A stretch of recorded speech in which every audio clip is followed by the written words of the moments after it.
والأرض وهو العزيز الحكيم.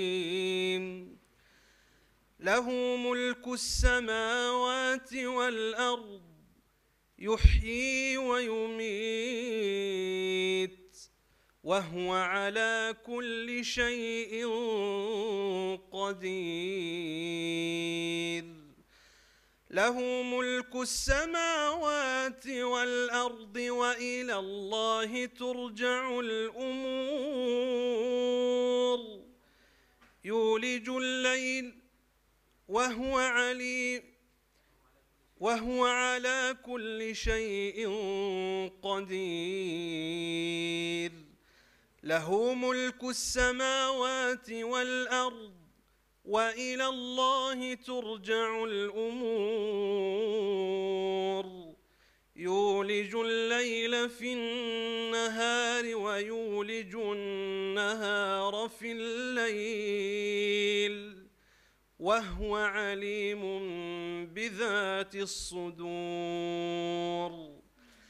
آمنوا بالله ورسوله وأنفقوا مما جعلكم مستخلفين فيه فالذين آمنوا منكم وأنفقوا لهم أجر كبير.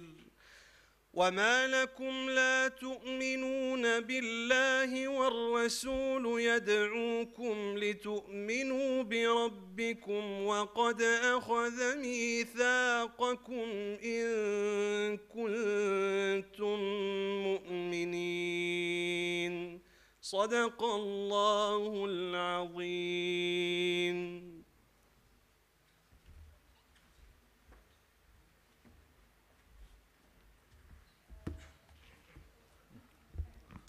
Thank you and good afternoon. Assalamu alaikum wa rahmatullah wa barakatuh. Ladies and gentlemen, distinguished guests, brothers and sisters. First of all, I am pleased to welcome to you Tunisia for the 43rd annual meeting of IDB Group and Grand Assembly of FCIC, Federation of Consultants for Islamic Countries. It's a great honor to inform you FCIC and IDB partnership organized this seminar or this side event together.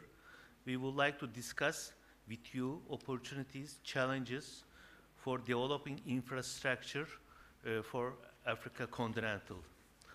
FCIC is a federation of consultants, will continue to cooperate with the related organization of IDB to bring forward an awareness of their potential and capacities and importance consulting engineering companies within the Islamic world. Thanks for participation in this event. I would like to express my gratitude to our colleagues from IDBs to support our activities. Now, I would like to give some information about our event. I think that already we are late a little bit. We have two opening and welcome statements from IDB and FCIC. After that, we have two keynote speak.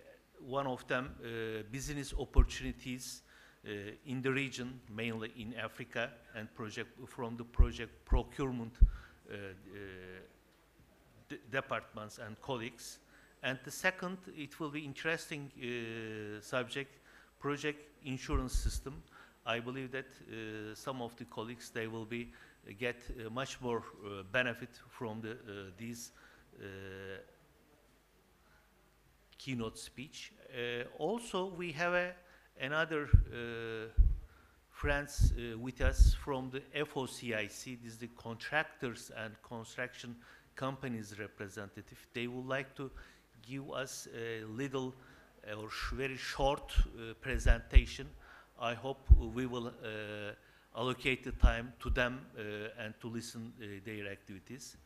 After this presentation, mainly all of them related opportunities, and we would like to discuss with you the challenges and what's the lessons learned, what's the difficulties, what's the good relations and the good results in Africa Continental for the project and project implementation issues. Now, I would like to invite Mr. Ali Canoğlu. He's the acting president of the FCIC.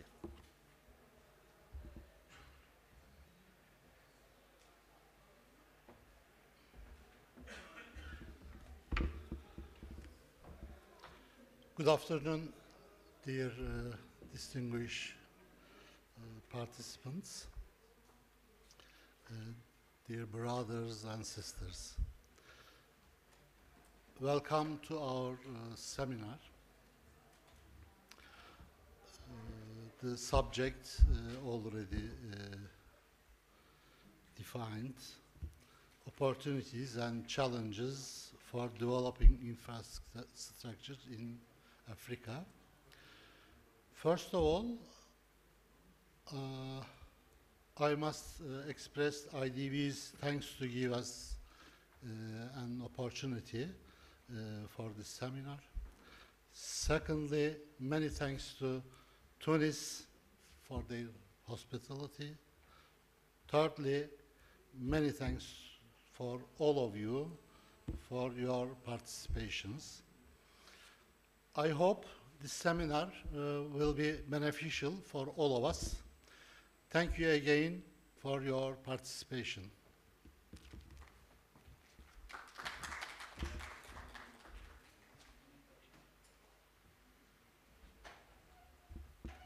Now, I would like to invite Mr. Isa Modi Ide. He is the Manager and Chief Procurement Officer, Project Procurement Country Program Complex. You have two hats, one of them welcome speech and also to explain your activities and opportunities in Africa. Inshallah. Thank you. So, respected delegates and conference members, dear invited guests, Assalamu alaikum wa rahmatullahi wa barakatuh. It is a distinct privilege to offer opening remarks on this important side event of the IDB Group annual meeting in beautiful Tunisia on the opportunities and challenges for developing infrastructures in Africa. This is not the first time the Islamic Development Bank is hosting such important seminars, and the topic this year is also critically important. Since the creation of the Federation of Consultants from Islamic Countries, FCIC, in Istanbul, IDB has contributed to its journey both financially and technically. The bank has provided in excess of $700,000 to finance activities of FCIC, including seminars, workshops, and the recruitment of experts. IDB has also utilized the expertise and services of consultants from our member countries for the project it finances. This is an indication of the continuous efforts made by IDB to develop and encourage of consultancy firms from its member countries without closing the door for talents elsewhere. Procurement is indeed at the core of everything we do. It is procurement that transforms ideas and resources, in whatever form they may come, into products, outputs, and outcomes. Not properly using these resources allocated to beneficiaries through projects can sometimes be worse than the problems they are meant to solve. I am talking about quality, delivery on time to meet a purpose. I'm talking about the fiduciary which demands the use of resources for the intended purpose. It is true that new development models are being put on the table to choose from, and new tools such as EGP are coming to age as possible cure for all the mishaps we are observing day in and day out when we are designing projects, going through approval stages, or when struggling to push them during implementation phases. None would replace, however, the human touch in effective project delivery. The role of service providers is beyond any doubt the most important aspect to look at when we become concerned with project delivery. It is service providers that are in the best position to pave the way for ensuring better use of scarce resources, increased competitiveness, and the search for quality of outputs. The world is, however, transforming very fast, and with it, new challenges emerge all over the place on a daily basis. With social media and the speed of internet-driven tools, the world is ever so more dynamic and frantic. New needs are emerging in countries. IDB would like FCIC to help further enhance the skills and competencies of consulting firms, especially in the least developed member countries, by devising and implementing training programs, collaborating more with member countries. We would be delighted to see more cooperation among consultants from our 57 member countries, and them taking the lead in participating in IDB finance projects elsewhere. It should not be the others that are leading, it should be members of FCIC, our own resources. We would also welcome greater levels of cooperation between consultants and contractors, respectively, in the member countries, including amongst those from the LDMC. They should not be forgotten. The bank encourages FCIC and FOCIC to continue to develop further and more rapidly in innovative ways, in such a manner that they would be able to sustain and operate on their own by progressively building upon their membership basis. We are gathered here today for the next 2 hours or so, we hope, if they give us the room, to listen and share ideas on an extremely important strategic subject, the true potential of service providers to unleash the power of procurement in project delivery could never be overemphasized. It is our collective role and responsibility to find ways and means to do so in challenging but rewarding places before others do it before us, proving that they are more relevant than us, which should not be the case. It is therefore important to convey and renew that IDB is committed to develop and improve the consulting and contractors professions in member countries, in Africa, but also elsewhere. It would not be proper to conclude without giving a token of sincere thanks to all the efforts made by the organizers of this event, to thank the FCIC and FOCIC for their patience with us and their understanding, as we are certainly far from perfection. What we do is that we try our level best to fulfill the mandate of the bank. We would certainly like to thank the management of the Islamic Development Bank for their support in bringing us together. The authorities of Tunisia have proven once more their sense of hospitality and generosity in accepting us. And where else should we discuss about opportunities and challenges of Africa than in the country that has given the name for the continent? Because as I understand it, the name of the continent itself derives from the original name of Tunisia. So with this, I hope I was not too long, and I thank you very much. I wish you a fruitful and successful knowledge sharing. Thank you very much.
Sorry, we have some problem.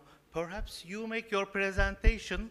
We will save a time to upload your presentation. Come on.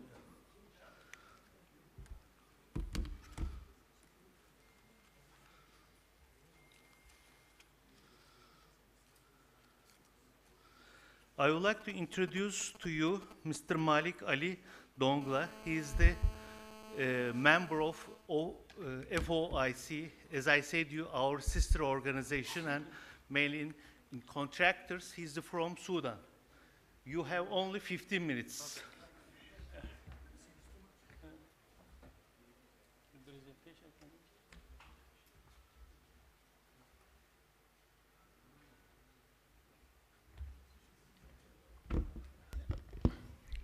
بسم الله الرحمن الرحيم. الحمد لله والصلاة والسلام على رسول الله. الحقيقة العرض بتناول تطوير صناعة التشييد في الدول الأقل نمواً، السودان مثالاً. أوكي.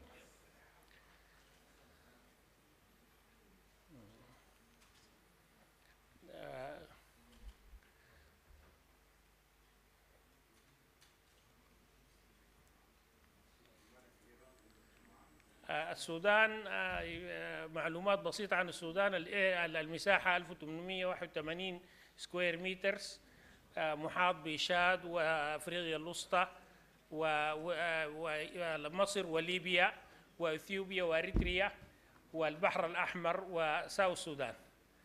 البوبوليشن 37 مليون الموجودين في السودان. العاصمة الخرطوم. البنك الدولي حدد معلومات عن الدول الأقل نمواً في العالم، والسودان وده بيعتمد على الناتج الإجمالي القومي لكل دولة. فالسودان محدد منه، فنحن سنتناول تطوير صناعة التشييد في السودان كمثال. دي مقارنة بين الدول، مساهمة قطاع التشييد في هذه الدول.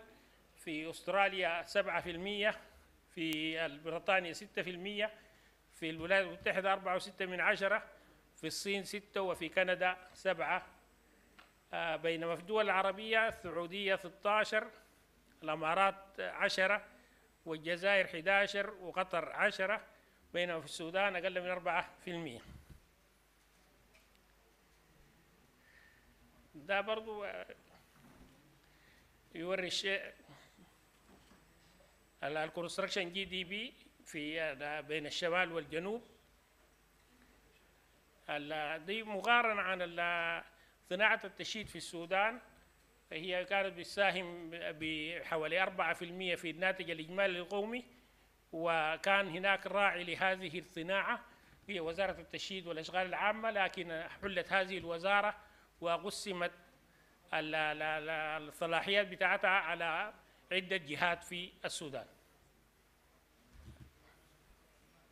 والصناعة مهمة، هي جزء مهم من الصناعات اللي تسهم في الناتج الإجمالي في السودان، لكن تحتاج لبعض المعالجات. ده الوضع اللي كان فيه حتى زمان كانت وزارة التشييد والأشغال العامة، لكن الآن مقسم على 17 وزارة ولايية، في وزارة البيئة والموارد الطبيعية والتنمية العمرانية ووزارة الطرق، فبقت في عدة جهات قسم في بينها صلاحيات، فما موجود جهة واحدة ترعى هذا قطاع التشييد في السودان. ده المساهمة GDP جروس، يعني بنوري عن السودان ده البيهايند شوز الجروس دومستيك برودكت في من 2001 ل 2016، وده بوري الانفليشن ريت، يعني ملامح عن اقتصاد السودان للدارس. نفس الشيء الاكسشينج ريت ده الرسمي، وهذا هو البرل، ففرق كبير بين السعرين الرسمي والبرل. في مشاكل تواجه صناعة التشييد في السودان، اللي هي البرفورمانس بتاعها كان فيه ضعف شديد جدا، لأن الخبرات المتواجدة فيه والمتوارثة ما كانت بشكل ممتاز.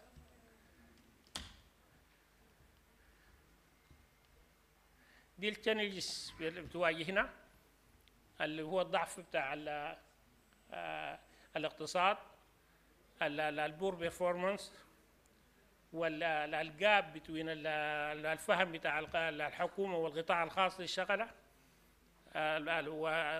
الببليك سيكتور كاباسيتي. زمان كان في شركات بتاعت مقاولات عموميه وتم تخصيصها، بقى ما في، الدوله ما تشارك، العولمه.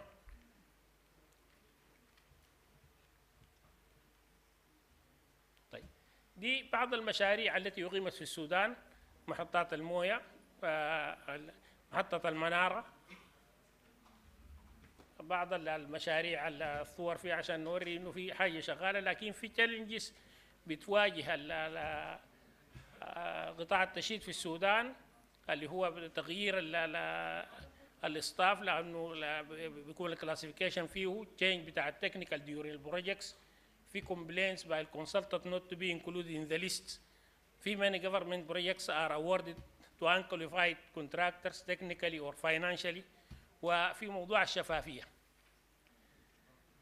والمشاكل دي، البري كواليفيكيشن والسلكشن اوف ذا كونتراكتور، كلها مشاكل كان بيحاول كونت وزارة المالية لجنة عشان تشوف المشاكل دي عشان تحاول تحلها، ووضعت بعض الحلول، لكن بكل أسف ما وجدت يعني إنها تضع في الحقيقة والواقع. فالحلول موجودة، لكن متخذ القرار بعض مرات بيكون عنده صعوبة في اتخاذ هذه القرارات.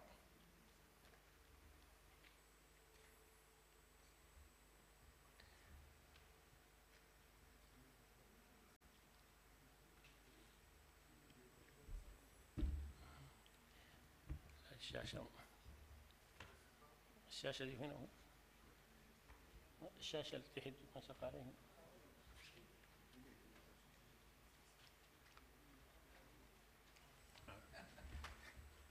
دي بعض الحلول التي وضعت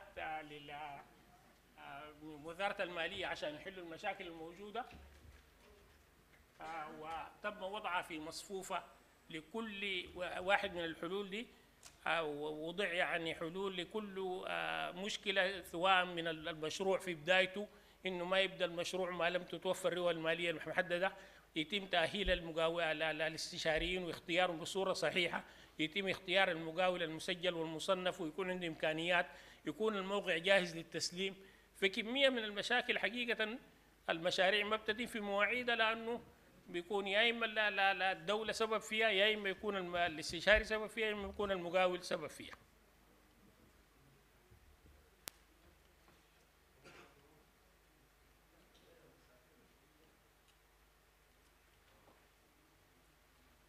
طيب، في سبيل تطوير صناعة التشييد في السودان، كان في دراسة تمت في إنه نحدد المشاكل اللي العوامل اللي بتأثر على هذه الصناعة، وتم طرح هذه العوامل على الخبراء في الصناعة على أساس إنه كل واحد يدري كيف بتأثر فيها.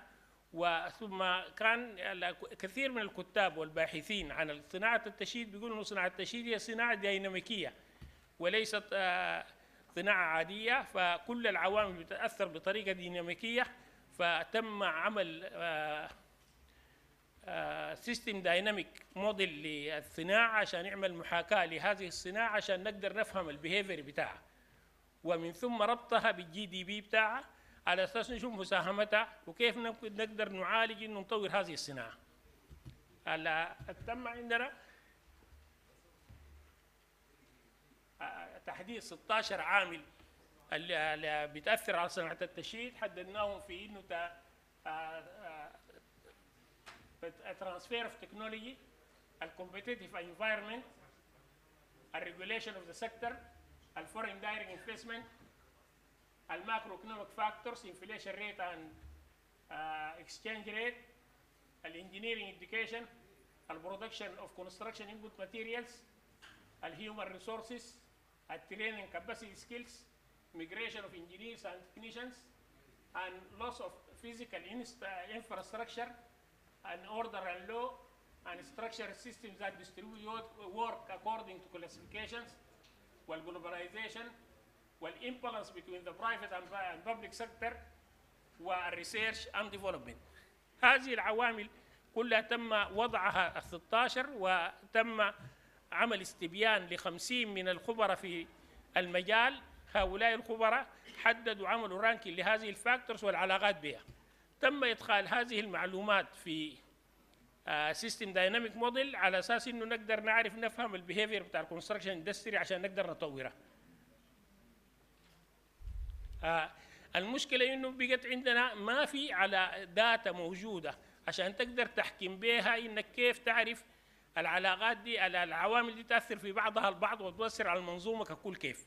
فاضطرينا نستعمل الجينيتيك الجوريثم ابروش على اساس انه هو سيستم بيعمل بريدكشن وبيدينا افضل الحلول بين العلاقات، لانه العلاقات المجهوله بين هذه العوامل. وتم نوعين من السيرش بتاع الجينيتيك الجوريثم ابروش، راندوم اند سيستماتيك، ووصلنا منهم لاننا نصل نفهم العلاقة بين العوامل، ولقينا العلاقة بين هذه العوامل علاقة ديناميكية وليست علاقة خطية. وكل ما في عامل بهذه العوامل تم معالجته بدون العوامل الأخرى قد يكون له أثر سلبي على العوامل الثانية. فتم طرح السياسات، اقتراح سياسات على كل عامل من هذه العوامل وكيف ممكن نتخذ سياسات تؤثر على هذه العوامل بحيث هذه العوامل يكون لها أثر إيجابي على صناعة التشييد في السودان. لقينا إنه إذا كنت أنت بتعالج الحكاية من عامل لعامل، لأنه الوضع الديناميكي لصناعة التشييد، فكان لابد إنه نحن نغير الحكاية وتكون على استراتيجيات عدد من العوامل مع بعض. فعملنا 4 استراتيجيات. الاستراتيجية الأولى كانت لتنظيم القطاع، الاستراتيجية الثانية لتنظيم وتنسيق القوانين بين هذه بين القطاع، لأنه كان كل واحدة من الجهات عندها قانون وحال بعدها. والاستراتيجية الثالثة كانت لتمويل القطاع. أما الاستراتيجية الرابعة فكانت هي لتدريب وتطوير القطاع. هذه الاستراتيجيات ال4 لما عملنا لها محاكاة في سيستم دايناميك موديل ما أدتنا مساهمة أكثر من 4.5 لحد 8% في الجي دي بي. فاضطرينا لاستخدام استراتيجية خامسة هي بتعتمد على العوامل الناجحة والمؤثرة في قطاع التشييد، واللي هي كانت الريجوليشن اوف ذا سيكتور، انه يكون في جسم راعي، والفورين دايركت انفستمنت اللي هو بتوفير بيئة استثمارية صحيحة، والكومبيتيتيف انفايرمنت بتوفير البيئة التنافسية المهمة، والاستفادة من التكنولوجيا المشهور بها الناس في العالم المتقدم. هذه العوامل إذا تم الاهتمام بها ممكن أن ترتفع بمساهمة القطاع من 4% إلى 6.2%، وهي يعني استراتيجية تحتاج إلى قرارات واضحة وسهلة الاتخاذ. بس كيف نمكن صاحب القرار من اتخاذ القرار في إنه يعظم دور تطوير صناعة التشييد في السودان. هذه الاستراتيجية مقارنة بالثانية عملنا لها فيجرز، والريكومنديشن على هذه يعني السياسات المطلوبة من متخذ القرار تم برمجتها في يعني مقترحات محددة وسياسات محددة عشان نقدر نصل بها لتطوير صناعة التشييد. وده الاكسبكتد اوتكم الجراف بتاعنا في ممكن يستمر من لحد 2030 ويصل 6.2% بطريقة سهلة وبقرارات سهلة وواضحة إن شاء الله. يعني إذا كانت وجدت متخذ القرار العناية. أشكركم شكرا جزيلا والسلام عليكم ورحمة الله.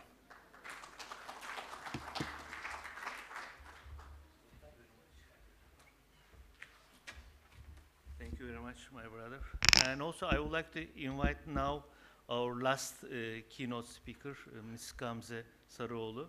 She's the Turkey representative of the Islamic Development Group for the insurance of investment and export credit. I believe that it will be interesting subject for all our colleagues. Thank you.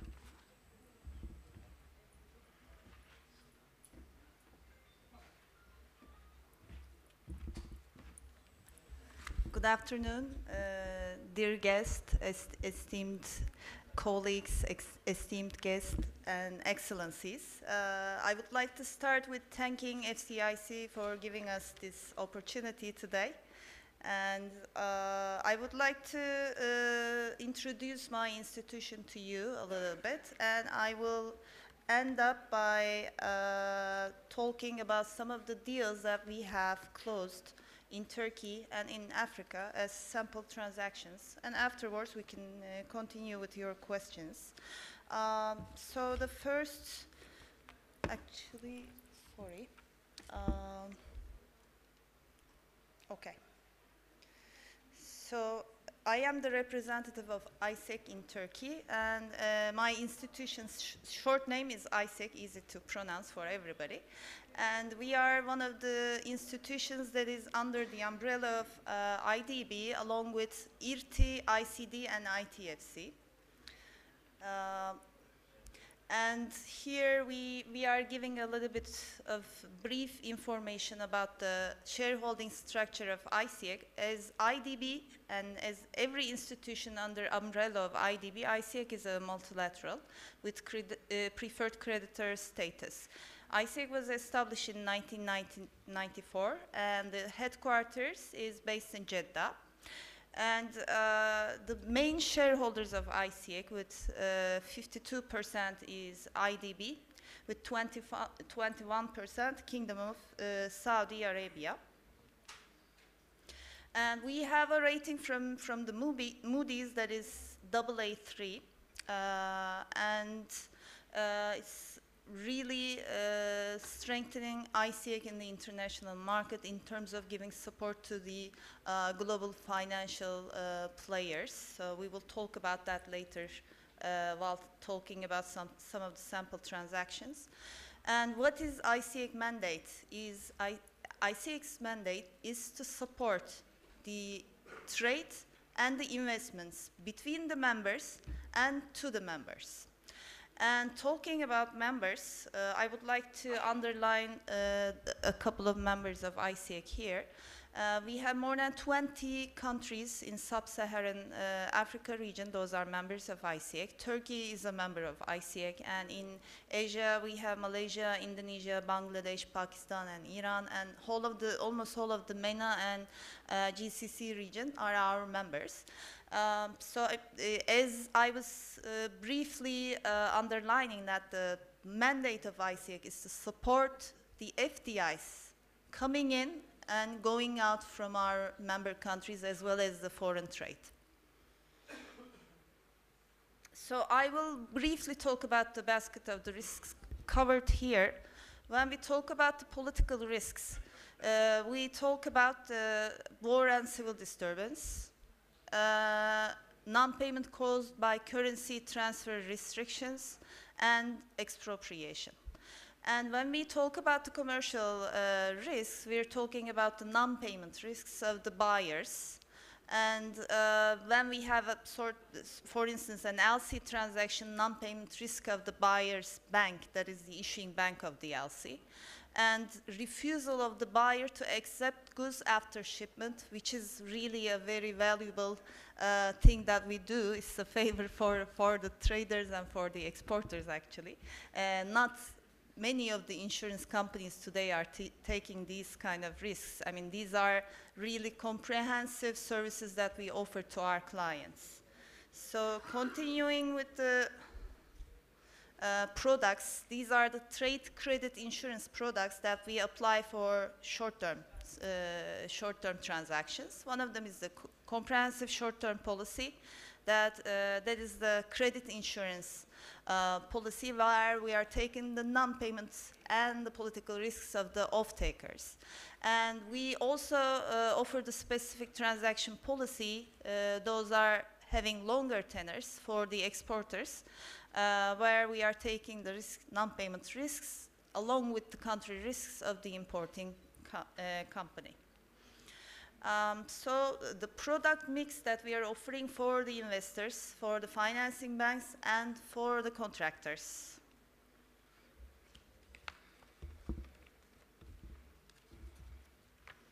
So let me find where okay. So here we're talking about, again, the political risks. Starting from the breach of contract, there are 4 risks when we refer to political risk. There are 4 risks that ICEC is taking: breach of contract, war and civil disturbance, expropriation, and transfer and inconvertibility risks. The foreign investment insurance products that we offer for the investors, one of them is the equity investment insurance policy. The other is the contract frustration policy that is applying for the contractors. When we go in details for the EIIP, for instance, we are working on a transaction, working on a deal where a Turkish, a huge company is investing in Mali, in energy sector. And they have a couple of tens of millions of dollars equity they would like to secure. And they approached us, and we are right now securing the risks of breach of contract, war, civil disturbance, expropriation, and transfer and inconvertibility for the investor that has put equity of $80 million in Mali. And talking about the contractors, the contract frustration policy, what we offer is the security on the progress payments, non-payment of the security, non-payment of the progress payments, and we are also securing any harm that might happen to the mobilization before going in the construction phase. This is a comprehensive policy that is also securing all the political risks that we were referring to on the previous page. So we will talk about sample transaction. It will be more explanatory, I believe. And this is one of the deals that we have done. We have closed last year, and there's the expansion phase we are about to close this year. Here we are talking about another Turkish company that is investing in Algeria, and we are covering this Turkish company against the risks of transfer restriction and inconvertibility, expropriation, war, civil disturbance. And the duration of the insurance here is 4 years, because they believe that the equity will return within 4 years' time. And the percentage of cover we provide is 90%, and the whole policy amount is $100 million. So this is one of the greenfield investment deals that we have done in North Africa, in Algeria. And there's another deal that we have closed in the previous years. So this is contracting business, and here we are covering a contractor that is from a non-member country and contracting in a member country. And we are covering the contracting company against the risks of non-payment of the government water authority in the member country, because the deal is a water desalination plant construction. And here the implementation period of the project is for 3 years. That is also the coverage of ICEC is providing, duration of the coverage.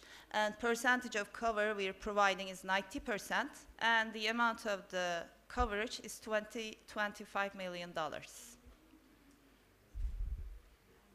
And here, as you can see, we are covering the milestone payments, the progress payments, non-payment of the progress payments by the government water authority.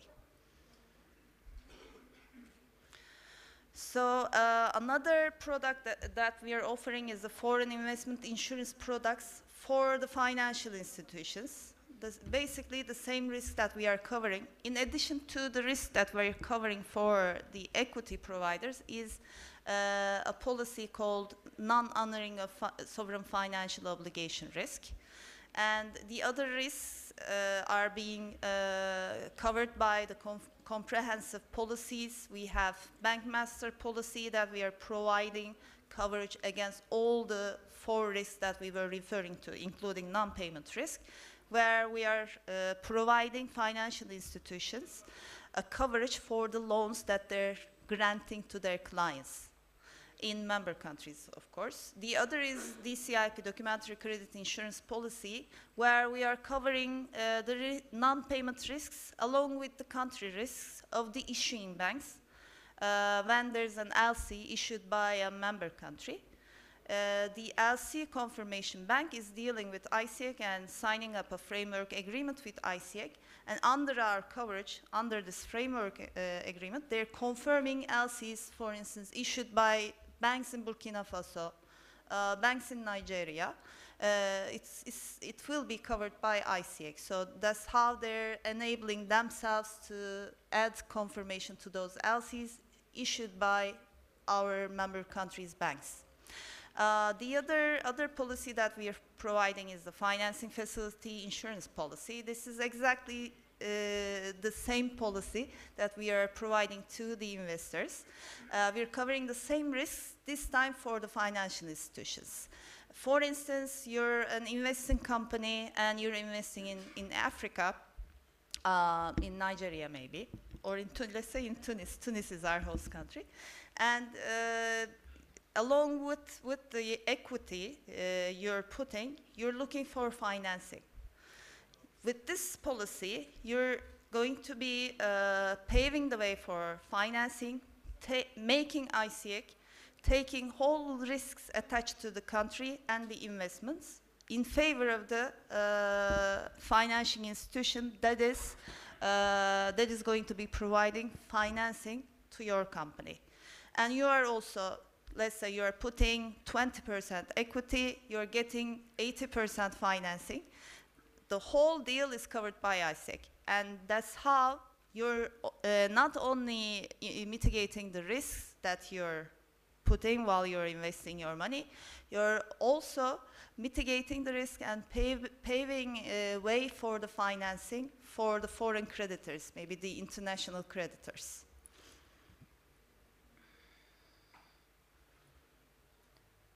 And the last one, non-honoring of sovereign financial obligation policy. This policy, actually most of the financial institutions prefer this policy as the payment in case of a default is not subject to an arbitration award.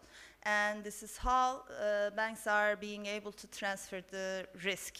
There are certain rules and regulations under Basel III, and the capital ratios are what matters for the banks. And risk weight calculations are the most important things for many of the bankers nowadays because of Basel III. And with this product, we are enabling bank to book the deal that is covered by ICIEC with almost zero risk weight that is bringing them the capital relief, along with the risk mitigation and credit enhancement. So these are the sample transactions that I would like to tell you a little bit about. One of them is a PPP healthcare project in Turkey. PPP healthcare deals have been launched by Turkish government a couple of years ago, and it's going very successfully, and it is attracting a lot of international banks, international investors. How? Because here the investors and the financial institutions are really smart. They're using all the risk mitigation techniques. They're dealing with multilateral credit agencies, they're dealing with ECAs, they're dealing with ICIEC, they're dealing also with the multilateral creditors like IDB, EBRD, IFC. So this is the whole structure, a very complex and very successfully done structure. I'm just going to talk about what we have provided here. This is a Konya Yatırım ve İşletme Anonim Şirketi. This is a hospital based in Konya. And I visited this hospital. It's a really very modern, very large, very nice hospital that is built by a Turkish company called YDA.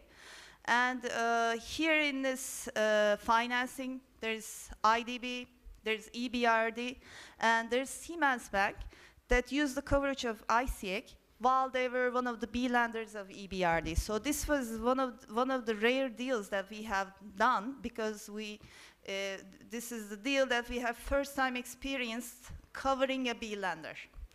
And it was such a nice structure and done successfully. So we have provided coverage for Siemens Bank, and Siemens Bank together with EBRD, IDB, and all the other participant lenders provided 335 million euros of financing for this very, very good deal, very nice hospital in Konya.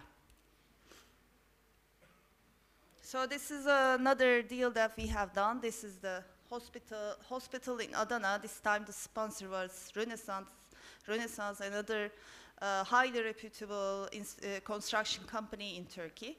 And this was not this time a B lender that we were covering. This time we have covered Sumitomo Mitsui Banking Corporation's participation into the deal. And the total value of the financing was 540 million euros. Here is this is one of the last projects that we have closed in Turkey, where we have provided coverage for Deutsche Bank while they were granting a loan for Istanbul Metropolitan Municipality to be used in one of the metro line constructions. That was the Üsküdar-Ümraniye-Çekmeköy metro line. So once you're in Istanbul next time in Turkey, if you're using metro, remember ICEC. And so these are the African deals that I would like to underline here. We have a collaboration program with Turkish Exim Bank. Turkish Exim Bank is, for the last 5-6 years, started to provide buyer's credit loans for the projects where Turkish contracting companies are the EPCs. And you know, in Africa, most of the deals are happening in the way of EPCF, because they're asking the bidders, the companies those are participating in the tenders, to bring the financing along with their offer.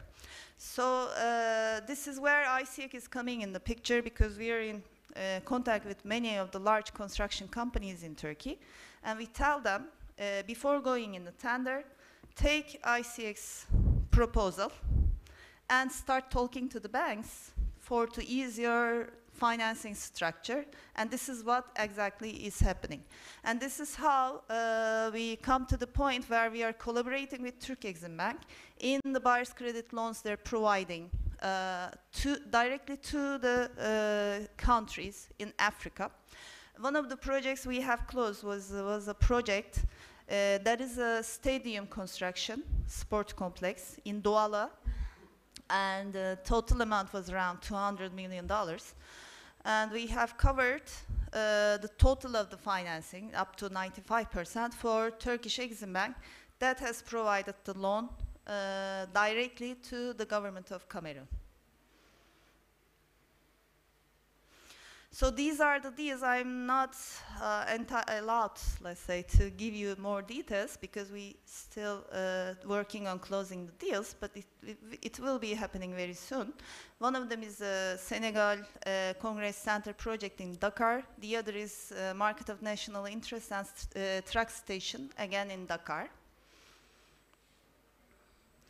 So before closing my speech, I would like to give you a couple of details about the Turkish government's opening to Africa strategy. At the moment, Turkey has 40 embassies in Africa in 33 countries.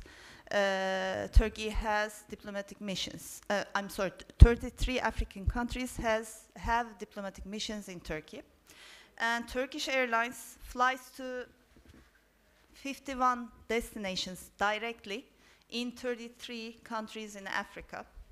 That gives us such an advantage. We have direct flights, unbelievable, to many of the cities in Africa. And Turkish contracting companies, construction companies, are major players in the continent. Share of African countries in the overall international business volume, that is for the 40 years, a total of $360 billion. The business volume, the share of Africa within this business volume is 18%. That is really, really high, and it's getting larger every day. Turkish constructors have constructed over 1,000 projects in Africa, which is amounting in total approximately $64.2 billion.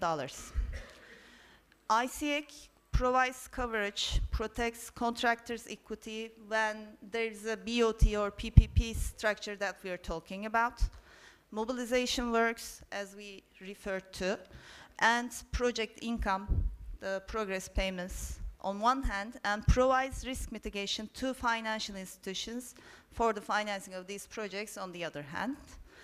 And ICEC's risk mitigation solutions will continue to support contractors and investors as an important tool of accessing new markets. So this is all. Thank you very much for listening to us.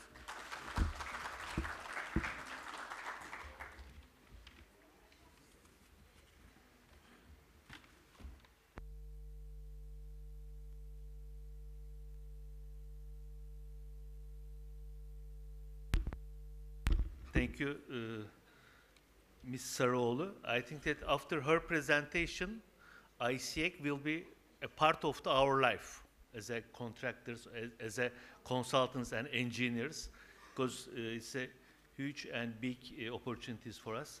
Now, we couldn't listen business opportunities in the region. I think that it was only welcome speech to us.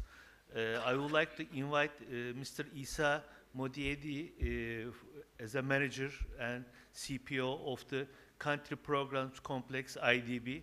And this is also a critical presentation for our side. We will listen from the first hand new opportunities to us. Right. Thank you. Thank you. Assalamu alaikum wa rahmatullahi wa barakatuh. So, I need the presentation, right?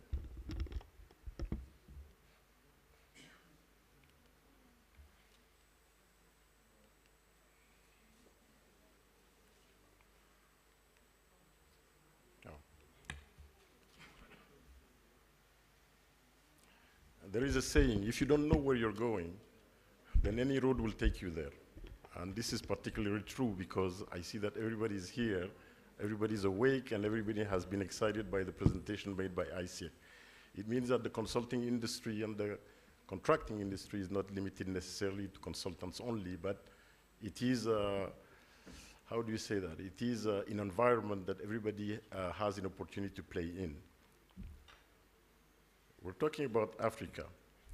Now, if you have 5 blind men, you ask them to describe what they're touching, they will have different understanding and different description. Who's wrong, who's right, this is not the issue. The issue is that you should not be in the position of this man because you know that elephants are very heavy.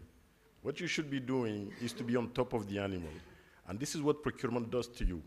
It's not something stable, it depends on where you want to go. And this is how we should be thinking about any opportunity and challenges. Now, I'm going to present to you a perspective on project procurement and IDB in recent years and how it deals with opportunities and challenges, whatever. The first one will be a brief overview of project procurement in IDB. I will be telling you about what the reform has brought towards new procurement guidelines, what the efforts have been made, because if you don't have the right foundation to build upon, you cannot have proper project implementation. We talk about Africa because this is a topic today, business opportunities and challenges, and then concluding remarks. So I hope that I will be taking about 10 minutes, 10, 12 minutes, so that I will give time for the panel members to be speaking, inshallah. So for project procurement, there are only 2 agreements, one between the beneficiaries, meaning the member countries, and us. And it is through the financing agreement, and inside the financing agreement, you have included the procurement guidelines. And then you have the service providers like consultants, contractors, and suppliers who are dealing directly with the beneficiary to provide a service through a contract, okay, and an agreement. And of course, the thing is that service providers can complain, and it is mandatory for the beneficiary to address that complaint. And IDB is here only to ensure that these complaints are handled and that the fiduciary mandate of the bank is fulfilled. But all steps are done by the beneficiary. IDB does not do anything such that. So I have the privilege of seeing Mr. Mohammed Enifar here, who's my boss. He was my boss. And he's the one that have created, all these procurement issues through the consultancy unit. I also saw Sami Farouki, but he left now. He was also very instrumental in making sure that the procurement function sees the way.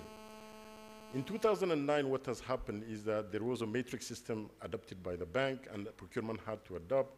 There was a small revision in 2009 to take into account that one. And then in 2012, it was also revised to take into account the cross-department issues of the other MDBs.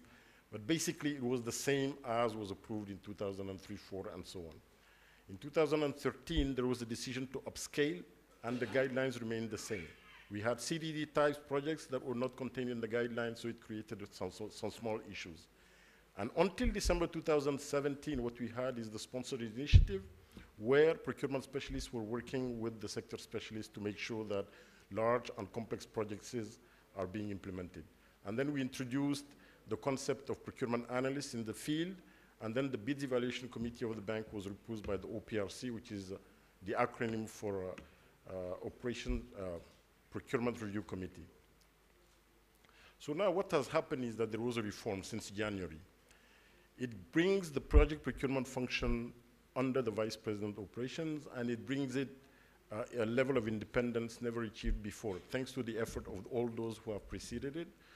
Moulay Mehdi was the first division manager of procurement. I think he had maybe 1 or 2 staff. He passed away, and I pray that Allah accepts him in his paradise. So the setup is not yet firmed up because it is made to better respond to needs of member countries. So there will be some setups, some fine-tuning that will happen, but nothing fundamental, I suspect. This is what project procurement looks like today. You can see at the level of the headquarters, there are 3 clusters. One dealing with policy, the other one dealing with governance, and the last one dealing with training and development. In the middle, you have, in the regions, we have 3 regions, one dealing with, what is it? Can I read? Asia, MENA and Europe, and then, of course, Africa and South America. They have regional procurement officers to coordinate the actions in the regional hubs. There were supposed to be 11 regional hubs, and in each of these hubs, there will be field procurement officers sitting so that the mandate of the bank is delivered in a very significant way. So there is a need for thresholds, and that's why we introduced the concept of FPO, RPO, GPO, and CPO. Mr. Enifar was asking me what is CPO. CPO is the Chief Procurement Officer. He's also the manager of the procurement function. You have GPO, who's the global lead. You have RPO, who's the Regional Procurement Officer. And then you have the FPO, who's at the level of the field to ensure that the procurement transactions are made directly in the field. So there is a high level of delegation that has happened. So what is procurement? Procurement has a process, right? And this one will not change. You will always have a process, and you will have documentation, like bidding documents, like contracts, to make sure that you are able to manage the contract. And at the end, you need to also evaluate what the contract is in. So this one will not change. Why do we need guidelines, policies, competition, and negotiation? It's because people are saying that if you have all of that, you will have a project of quality, delivered on time, at a lowest cost. Basically, this is what we call development. And what does it mean on the ground? It means that you can have community development, education for women, you will have cheap electricity, you will have water, agriculture, and infrastructure. In other words, the politicians will say that they want something cheap, good, and fast, which, as we know, is very easy to attain. And this is why procurement is essential to member countries, all right? Ultimately, we're talking about Africa, but basically we're talking about the needs of people and how to fulfill it. If you really want to make sure that this little girl gets an education, this other one is healthy, if you want the infrastructure on which this bicycle is riding to be in a sound system, if you want to have the credits in place to make sure that this woman can have what it takes to buy this vehicle, or if you want her to have the information not to be ripped off by financial institution, then definitely the only way to go is to have a sound procurement process. Because the aim of procurement, unlike what people think, is to make every penny count. That's it. So we have found the need to really go about and revise our procurement guidelines so that it's in the trends and at the level of the other MDBs, which have passed what we had because it was too prescriptive. It did not take into account new products happening like EGP and the like. So we started in April 2015, and what has happened is that by January 2017, we had a mock print, and we are still waiting to make sure that we can go ahead and then submit it to the board for approval. So the old guidelines look like this for the use of consultants. The new one will be like this, but it's not only in the form, it is in the gist of the procurement guidelines itself, because it takes into account all the trends that you are seeing nowadays in other MDBs and public procurement. Basically, we hope that it will be submitted soon. We were thinking that maybe during the annual meeting, but it has gone a little bit. But we are not very far from doing it. What it took is synergy and teamwork. Here, this is in the internal technical panel. It was supported by consultants. We know Omar Tiwana from Asian Development Bank, but we also had former RPM like Najib Sefta of the World Bank. We have Joao, who was at the OECD, and then we also have people from the World Bank itself. And we had two people who were lent to us by EBRD and African Development Bank to come and assist us to make sure that our procurement guidelines are consistent, which is good. Now, during the ITP, we developed a proposal, and it was validated at the level of the high-level panel. And we had two former retired directors, Dr. Tariq Ridi and Brother El-Glawi. I was not able to get a hold on Mr. Inifar, but I'm sure that he would have come. And then we had several consultants. We had 4 heads of procurement, Chris Brown, Jack Holt, Vinay Sharma, and the representative of Ramesh, to make sure that our procurement guidelines are consistent, okay? So we also had somebody from the procurement board of Senegal, Mr. Sayar Nyang, who came to assist us. So what is the future of procurement in IDB finance projects? Most probably it will be modern, it will be fit for purpose, it will be tailored, and it will respond to the need of beneficiary, okay? Before, we used to have 4 people or 5 people in procurement. Now, the allocated number of people by the management is about 32. So 32, to jump from 8 to 32 is substantial. We can now respond better to the needs of beneficiary. Now we're talking about Africa, and then I will try to conclude very quickly so that people can have time to talk. This is how Africa is represented in global maps, and then you have countries. But basically, if you look at it, Africa is misrepresented. The size of Africa is very different because it can contain the United States, China, India, Europe, and Madagascar alone is about the size of the UK. And this is the relative side. What are we saying? We're saying that Africa is not one, and it's really big. So when we talk about Africa, we need to distinguish that there are differences, in my opinion. These are the countries, our beneficiaries, 57 member countries across 4 continents, Muslim communities in 64 non-member countries. We have government, private sector, and NGOs that we are also helping, and this is the representation today of what IDB memberships represent. The membership increased from 22 countries to 57 in 2016. It is a substantial jump. So now let me try to see if I can conclude with this thing. Today, around 60% of the bank finance contracts for goods and works are awarded to contractors from member countries, whereas 95% to follow the legacy is still awarded to consultancy firms from IDB member country. This is a snapshot of IDB's portfolio. you will note that from the financial crisis in 2008, it increased significantly, and now there is a stock of $30 billion waiting to be disbursed.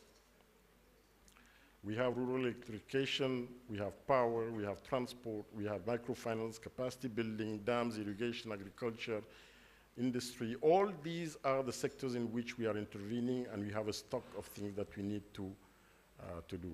As I told you, MENA represents about half the financing of the bank, but Africa, sub-Saharan Africa, represents 16%, but it's misleading, because in MENA, you have other countries that are from Africa that fall with this trend. To give you an idea about the volumes, the new projects to begin tendering in the future in Africa represent about $3.7 billion. The projects in preparation for tendering in Africa, meaning that they are effective but they are not disbursing yet, it's about 2.1 billion. And then you have, lastly, those projects that are disbursing actually but remains about $3.5 billion. So altogether we have 3.5, 2.1, and 3.7 billion. And in all member countries, you have about 3,000 contract packages that need to be procured, and then it represents about $30 billion. Now I'm concluding. You know, principles are very important. This is what makes us go in the plane, because somebody said with reaction you have action, and vice versa. That's why we have planes. In the same manner, effort is important, but knowing why, when, how, and where to make this effort is what makes the difference. Ultimately, what are we trying to do? We have an objective. It's not only procurement. We want to make things fit for purpose, and we want to achieve value for money. This is the purpose of procurement. So what is the key message?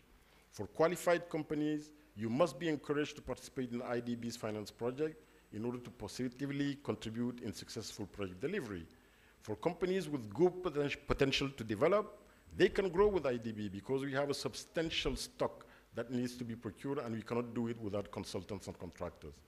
And lastly, opportunities in Africa for IDB projects really do exist, and they are quite significant and can benefit beneficiaries and service providers alike. What does it take? It takes attitude, it takes team spirit, it takes will. And then when you have it, you can reap great benefits as service providers. Because let's not forget it, it's not about you, it's not about me, it's about the countries and their development strive. This is why we exist. 4 challenges in Africa: participation. Before you can win anything, you need to participate. You need to develop a network, because working in some African countries is challenging. You need to know the environment, you need to know the context, you need to seek the best. It's not because you're going to Africa that you know the quality requirements will drop. And then also you need to embrace change and be patient. The rules of the game: you need to know that documents are the one governing procurement processes. At the same time, you need to know the rules. You should know that IDB is not ADB, is not Asian Development Bank, it's not the World Bank, it is Islamic Development Bank. And then you need to be able to ask for clarifications whenever needed. This is very crucial. At the same time, you need to have the will and the thirst to excel. If you don't have that drive, you cannot succeed anywhere you do business, especially in Africa. You need to know that performance is key. You need to know that quality is key. You need to know that solid partners is required. You cannot go into a country in Africa and you don't partner, because otherwise maybe it will be more challenging. And then you need to have the courage to complain. Why is that? Because it is a right that is given to you. You must do it in writing. You must document it. Expertise should be there. And then you have to be a sport. If you don't win, please don't block the project. All right? So we have these tools that will allow you to know what is happening. I understood that IDB is developing a new website that will be more user-friendly, that will contain all the information you need. And then the last thing is that everything you should be doing should be made as simple as possible, but not simpler. Procurement will still be procurement. There will be issues that needs to be safeguarded. There are checks and balances that needs to be there. And at the same time, the process, well, I should not say it maybe, but it takes 9 months to make a baby, isn't it? So this is it. This is the end of the presentation, and I hope that the elephant has not lost its color. Thank you very much.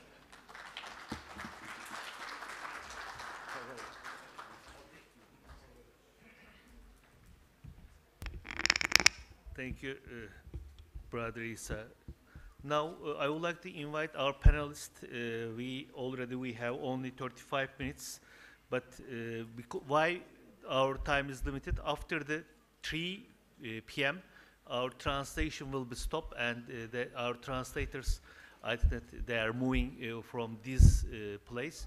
Therefore, please, I would like to invite our panelists, Mr. Akın Arıca from Temel Su. Please come here. Miss Gamze Sarıoğlu, Monis Ziyani, Mr. Ziyani, please come here. And also, Walid Faruk Yusuf Mustafa from the IDB.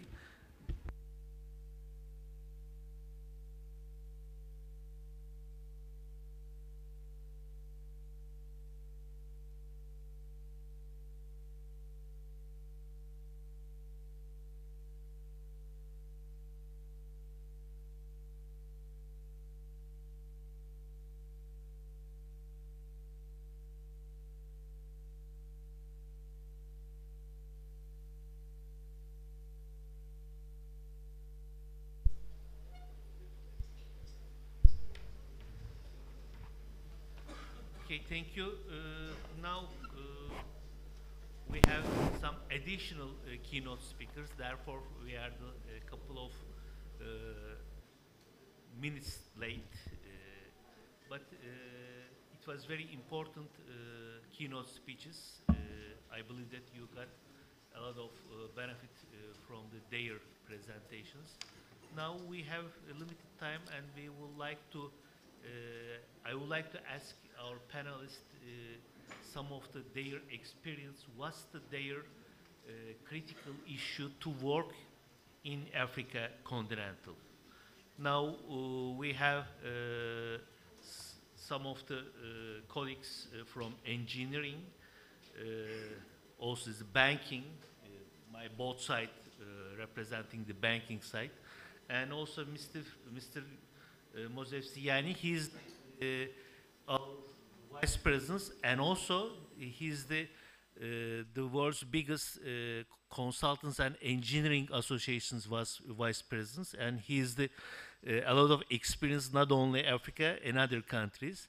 Therefore, we have only 5 minutes of each speakers or each panelist, and if we have a time, we will get some of the questions from the audience, and we will close to our session today. If you allow me, I would like to start from left side. Mr. Akın Arıca, he is the Temel Su International Engineering Company's representative, and also he has a great experience in Africa continental, and he will share with us mainly water related project activities, and what's the main bottlenecks, and what's his solution this type of the activities. Floors for yours. Thank you very much, ladies and gentlemen and distinguished delegates. Okay, first of all, I will give you some general information about Africa. Africa comprises 54 sovereign states, and Africa generates almost 1% of the world gross domestic product and generates only 2% of the world's trade. And although 12% of the world's population lives in Africa. In order to close infrastructure deficit, around 93 billion US dollar is needed, and of which 60 million US dollars only for the new infrastructure and 33 million dollars for existing infrastructure. And the deficit is around 68 million US dollars. And actually, at present, only 25 billion US dollars is spent for the infrastructure. And the Africa, 5% of their gross domestic product should be spent in order to sustain the infrastructure.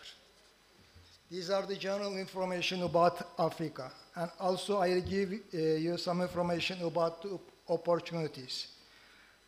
And the electricity, we start first with the electricity. Africa has only 30% of Africa has access to electricity. And this is the average value in the world is 68%. And average energy cost average in Africa is around 14 cents per kilowatt hour.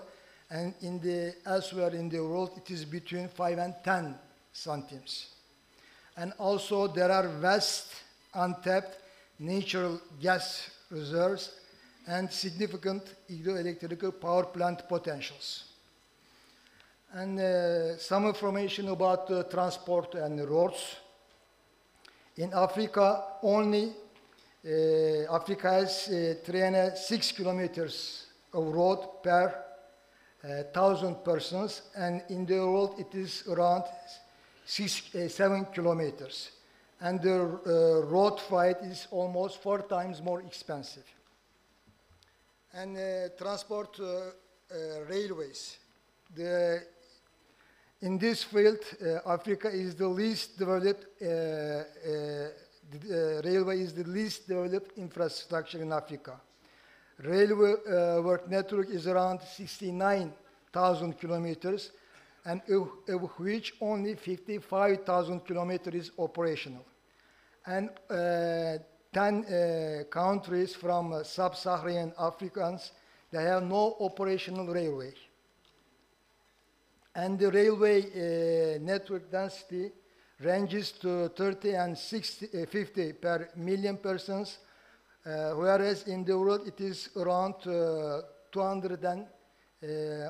between 200 and 1,000, especially in European countries. The ports. Africa has only 64 ports. They have big, very huge problems with capacity, performance, and holding cost problems. For example, the handling cost in the ports is 50% more expensive. Also, there is a lack of linkage and poor connectivity to ports. Water and sanitation. Africa, 65% of Africa has access to clean water. And this figure is in Latin America is around 91%. And also 5% of agriculture is under irrigation.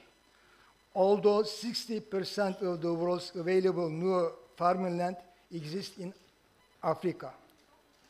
And also most of the sub-Saharan countries, they are the net importers of food. Also 30% of the agricultural production lost either from rotting or being eaten by the pest. ICT, information and communication technology. In Africa, access to fixed telephone is below 3%, and this figure is, for example, 90% in North Africa, Middle East, and Latin America. Access to mobile phone is 40%, whereas in Latin America, this figure is 80%. And mobile phone cost is $12 per month, whereas in the world it is around $8 per month. Also, there are limited internet usage. These are the basic opportunities in Africa, and now I'll give you some information about the challenges. What are the challenges in infrastructure? The first one is long-term stability and revenue uncertainty. Institutional challenges such as weak governance, onerous regulations and lack of access to finance, and rapid population growth. Also lack of management capacity and technical skills, and limited coordination of operation and infrastructure, and the financial constraints. Thank you very much.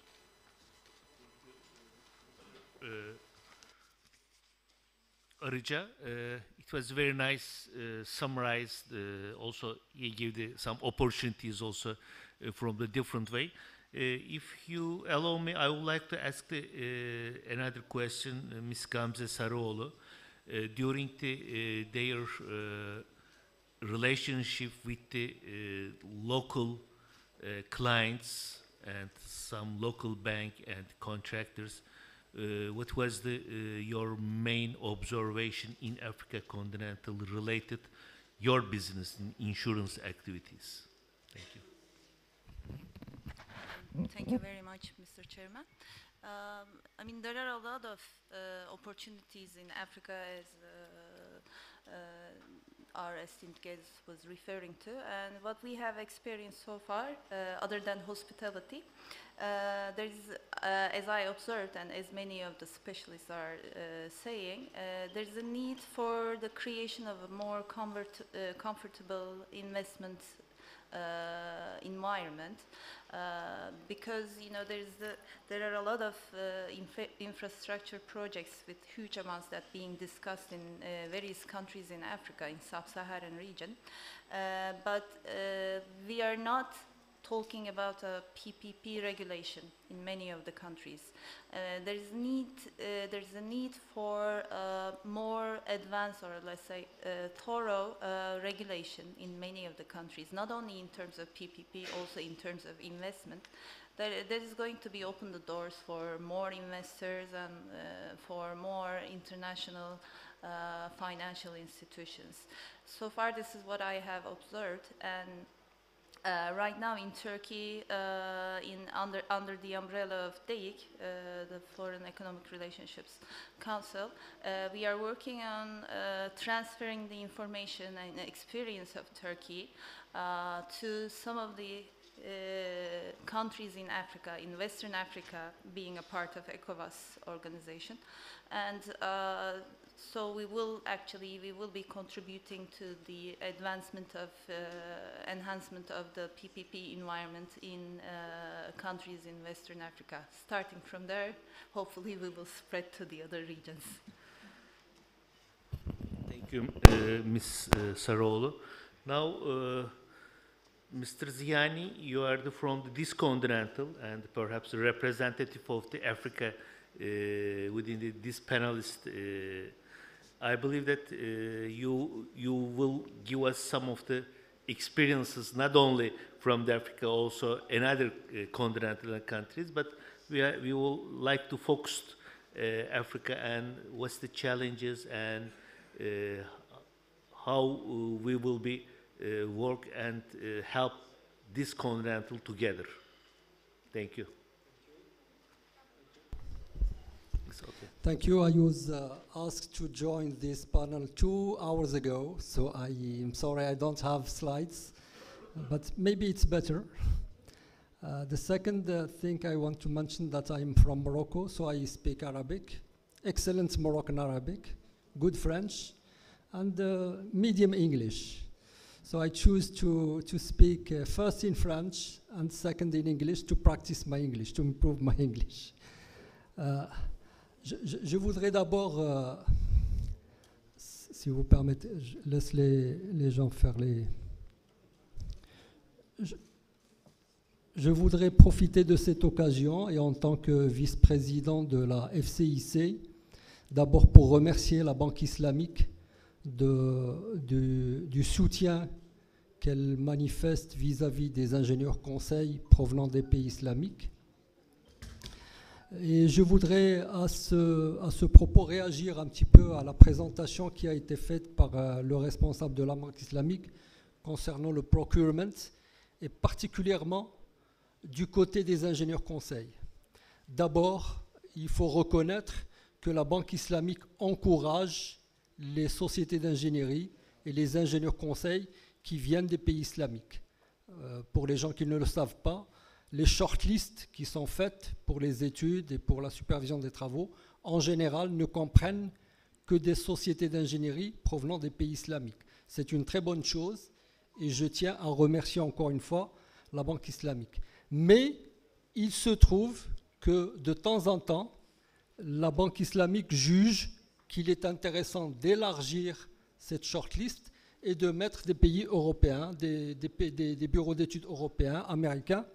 Je voudrais simplement attirer l'attention des responsables de la Banque islamique que l'ingénierie dans les pays islamiques a évolué et a évolué énormément pendant ces 20 et 30 dernières années et que les considérations qui étaient valables il y a 10-15 ans, aujourd'hui ne le sont plus valables. Je donne un exemple. Dans le domaine des barrages, j'ai vu récemment des appels d'offres financés par la Banque islamique où la Banque islamique dit il faut introduire des bureaux européens parce que les ingénieurs conseils islamiques n'ont pas suffisamment d'expérience. C'est complètement faux. Aujourd'hui, dans plusieurs pays du monde islamique, vous avez des bureaux d'études qui peuvent faire les études d'un barrage de A à Z. C'est un exemple parmi d'autres. Je voudrais également dire que les problèmes ne se situent pas uniquement à l'amont, mais se sont aussi au niveau de la gestion des contrats des bureaux d'études. À l'amont, je reconnais que les règlements de consultation de la BID, la Banque islamique, sont des règlements de consultation bien étudiés, mais les contrats ne sont pas toujours en notre faveur. Les contrats, les spécifications, les clauses contractuelles sont des fois déséquilibrées. Et je souhaiterais que la Banque islamique engage un dialogue avec la Fédération internationale des ingénieurs conseils, la FIDIC, dont je suis vice-président, parce que nous avons des propositions, nous avons des documents FIDIC, des contrats type FIDIC qui sont plus équilibrés entre le donneur d'ordre, entre l'investisseur et le bureau d'études, et ça serait bien que la Banque islamique s'en inspire. Je voudrais également proposer que dans les contrats des bureaux d'études, on ne met pas du matériel. Souvent, on nous demande d'acheter des voitures, de louer, etc. Nous ne sommes pas des vendeurs de voitures, nous ne sommes pas des loueurs de voitures, nous sommes des gens qui donnent des prestations intellectuelles et ça alourdit nos contrats et ça conduit à énormément de difficultés. Je voudrais également, pour traiter le sujet de l'Afrique, dire que quand nous faisons de grands projets en Afrique, nous avons des challenges. Un des principaux challenges, c'est que les projets s'étalent sur des délais très importants. Et le premier qui souffre de ça, bon, bien sûr, il y a les utilisateurs qui attendent que le projet soit terminé, mais parmi les victimes de cet étalement des projets, il y a les bureaux d'études, il y a les sociétés d'ingénierie. Parce que notre responsabilité reste engagée pendant des années et nous consommons du temps, nous perdons de l'argent. Je vous donne l'exemple de l'assistance technique pendant la construction, Construction Supervision. On nous demande de rester sur le chantier, le contrat dit qu'on doit rester 2 ans, il y a des problèmes avec l'entrepreneur, il y a des étalements et on doit rester parce que notre responsabilité, et on doit négocier des rallonges, des fois les rallonges n'arrivent pas, et c'est un véritable problème de gouvernance des grands projets en Afrique aujourd'hui. L'autre difficulté que nous rencontrons en Afrique, c'est le risque politique. Et c'est lié au premier que j'ai évoqué tout à l'heure. Il y a des élections. À l'approche des élections, les projets sont retardés ou sont freinés et ça se répercute sur nous parce que notre projet est ralenti, les paiements sont ralentis, etc., etc. Je ne parle pas du cas où les élections sont contestées. Et alors là, les projets peuvent carrément tomber à l'eau. Il y a l'aspect sécurité. Nous faisons des projets dans des zones peu sécurisées et on nous demande, nous, bureaux d'études, d'assumer le risque sécuritaire. On nous dit, on refuse de nous allouer des vigiles qui peuvent nous aider et sécuriser notre personnel. Je voudrais également soulever un dernier challenge en Afrique au niveau des contrats, c'est les dépassements budgétaires. Là, encore une fois, nous sommes confrontés à des contrats qui sont avec des budgets relativement limités, qui sont très rapidement dépassés, et nous souffrons énormément, nous rentrons dans des processus de négociation qui n'aboutissent pas toujours, et on nous demande de continuer à assumer la responsabilité. I would like in the second part of my little speech to share with you one of the very important issue related to infrastructure in Africa, which is climate change. I would like to say some comments about that because I would like IDB to put more importance, more emphasis on climate change in the design contracts. Why?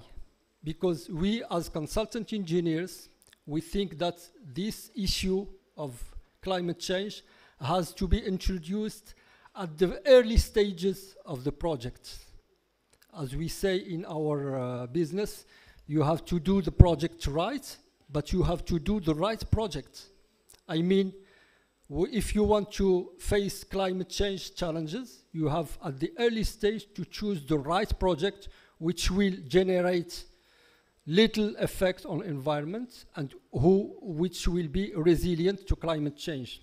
The second idea I would like to share with you and with IDB is the necessity to introduce in our contract the long-term analysis. Long-term analysis means to analyze all the life cycle of the project in order to analyze the climate change effects generated by the project or generated on the project.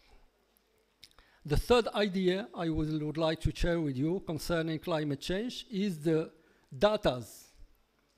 We are asked, and we will be more and more asked, to analyze climate change of infrastructure projects. But we need data. We need reliable and good quality data related to climate, related to hydrology. And unfortunately, in Africa, let's speak about Africa, this is not the case. All the time, we are asked in the contract to use very sophisticated software to make analysis, long-term analysis, but it is sometimes stupid because we don't have input, we don't have good input to introduce. We consultant engineers, as you know, we are very clever, but we can't invent data. We can't create data. The last thing I would like to share with you is about climate financing. As you know, I attended the 3 last COP in Paris, in Marrakesh, and in Berlin, and everyone is promising a lot of money as climate financing. I think the figure is $100 billion, which will be put on the table on 2020. And Africa has to prepare itself to capture, to attract this financing because we need this financing. But we have to develop capabilities for that because it's very complicated, very complicated. The MDP project, if you want to candidate for MDP, you have to prepare very complicated studies, very complicated arguments, etc. So maybe IDB can help us to improve our capabilities in understanding how this climate financing works. And I would like at the end that give you an information about FIDIC. We have now settled FIDIC commitments toward climate change. That means that we have presented in the last COP a commitment to show how our business, how our industry will progressively introduce climate change challenges in our business. Thank you. Thank you, Mr. Diani. It's very interesting approach because it's the first time one of our member approach from the climate side. He's correct because Africa will be very sensitive continental if you compare all over the world related to climate change and climate warming. Therefore, as an engineer and consulting, we have to be ready to understand the future models and future conditions and to work with the financial institutions. Now time is running.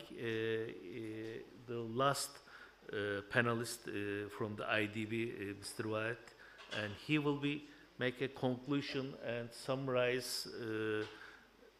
But I think that we have no time to get to some important questions from the audience. After the translators left, we will have a time, but only in English. We can sit here and 10 or 15 minutes we can try to understand other side, what they are expecting, what's the challenges, and what's the our support will be different side. Now, floor is yours, Mr. Weil, and please make the conclusion and summarize what we discussed. Thank you very much, Mr. Khalil. Actually, you're welcome.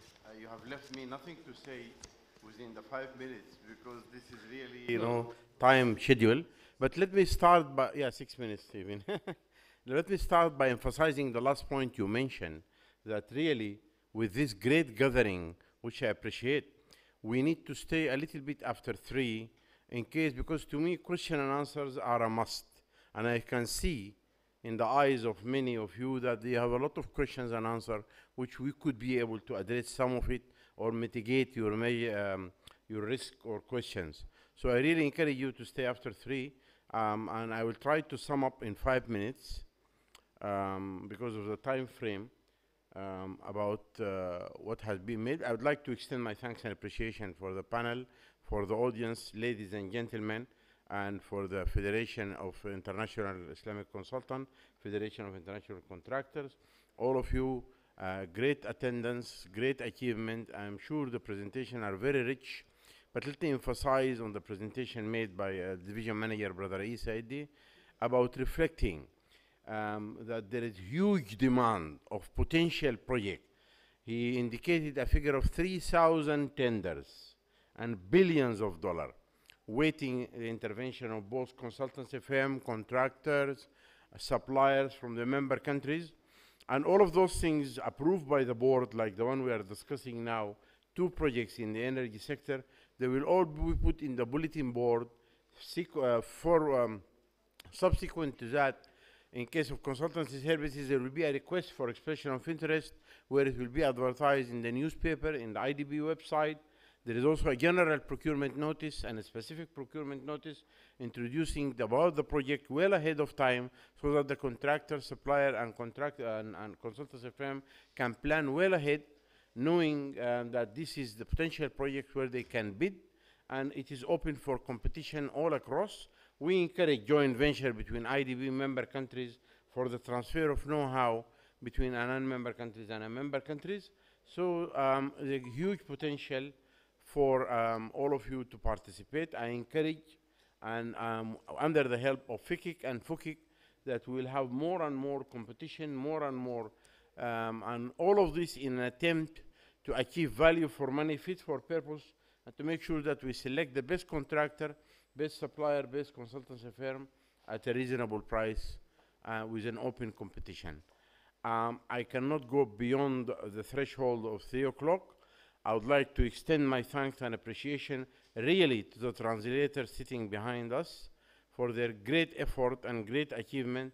And thank you very much for your presence. And I would like to conclude by extending my thanks and appreciation and wish you all the best. Thank you very much. Thank you, Mr. Barrett. It was very short and very sharp summarize.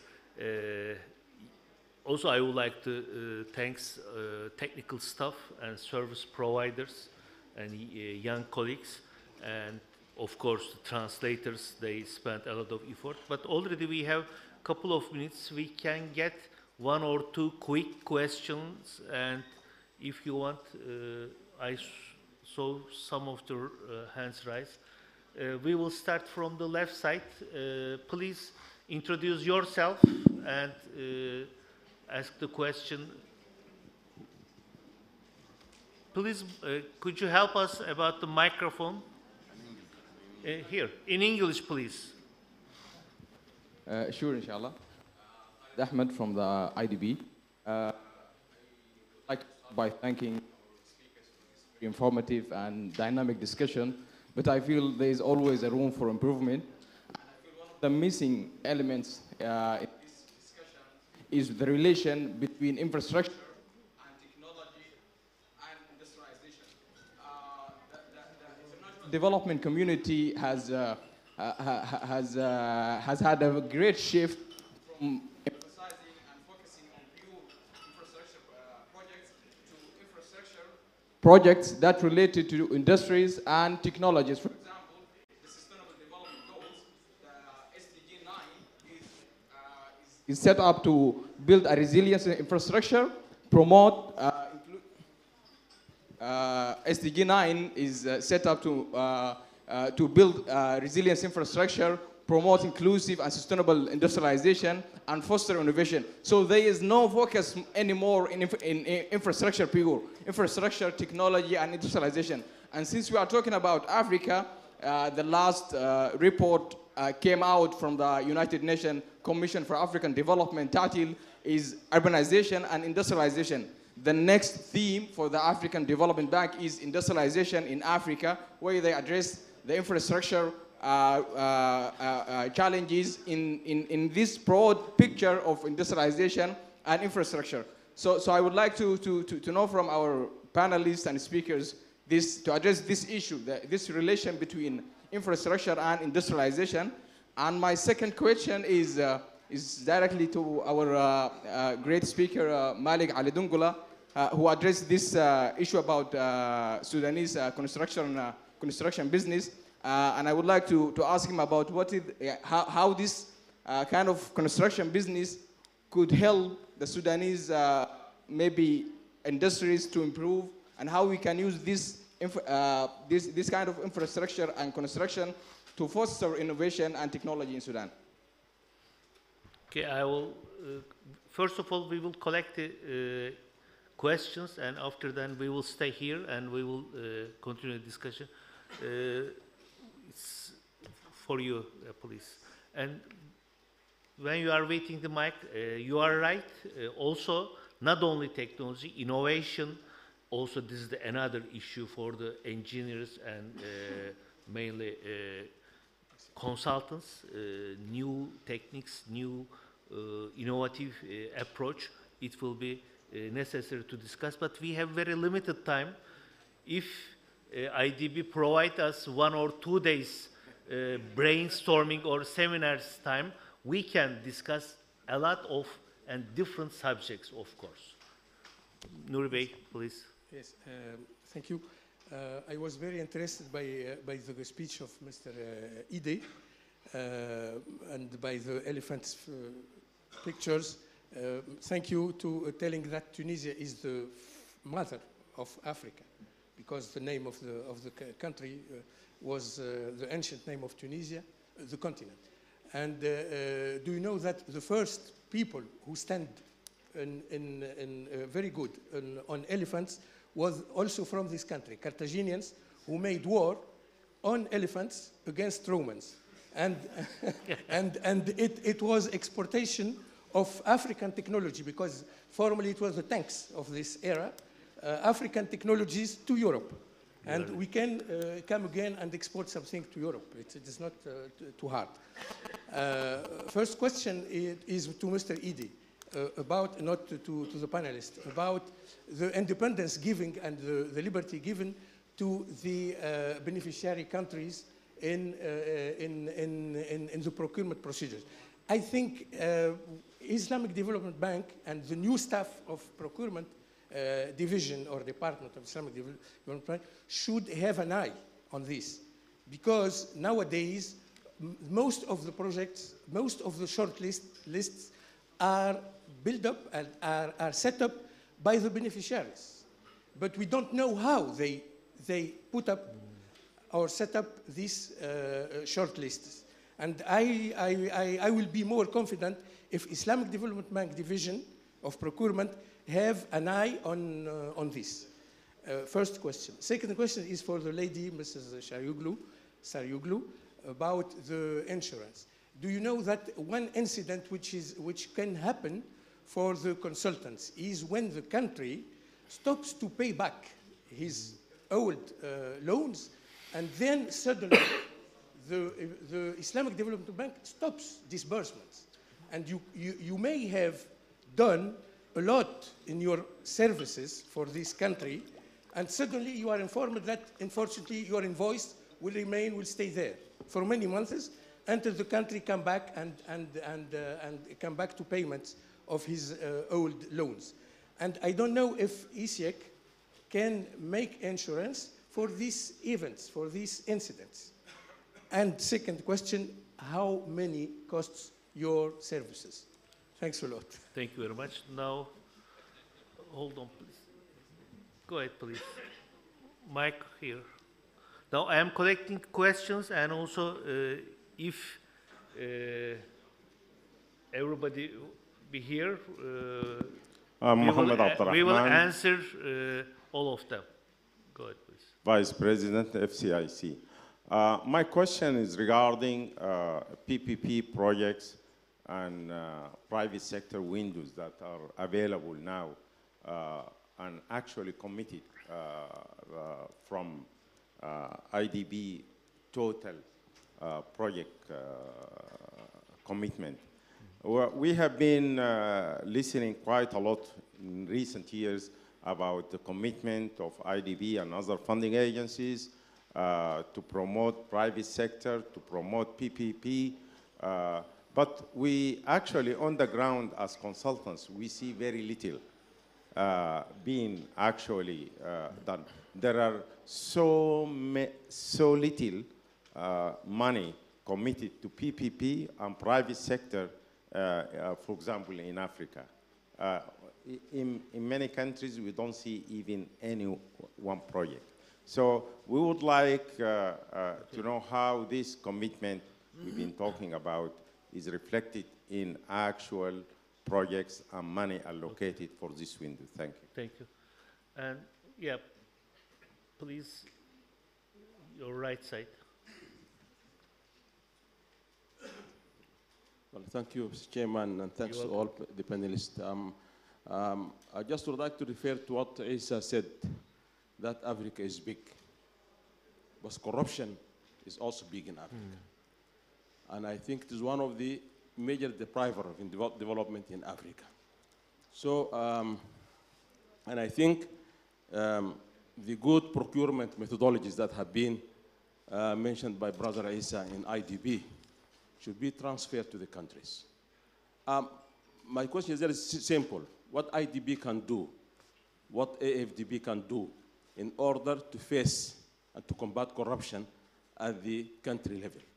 And Brother Malik Al-Dongola said that in his presentation, one of the issues that is facing the construction industry in Sudan is well, he did not say clearly as corruption, but if you screen the 16 criteria he indicated, you will find corruption there clearly. So, I mean, Isa, what IDB can do, I mean, the establishment of central tender boards at the country levels and moving from your offices in the headquarters to the countries, really to establish the good procedure they are adopting in IDB. I mean, can IDB do that?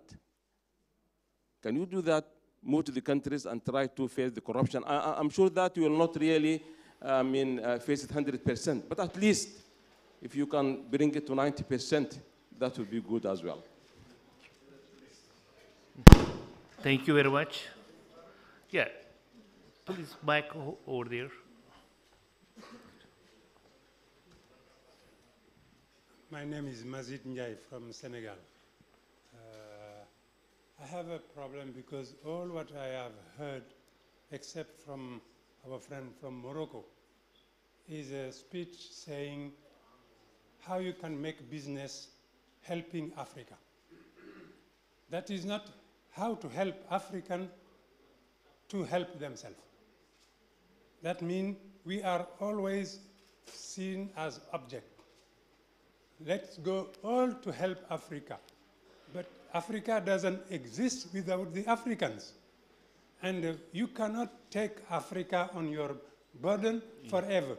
So the only way you can help Africa is to help the African to help themselves. That's the first point. You are right.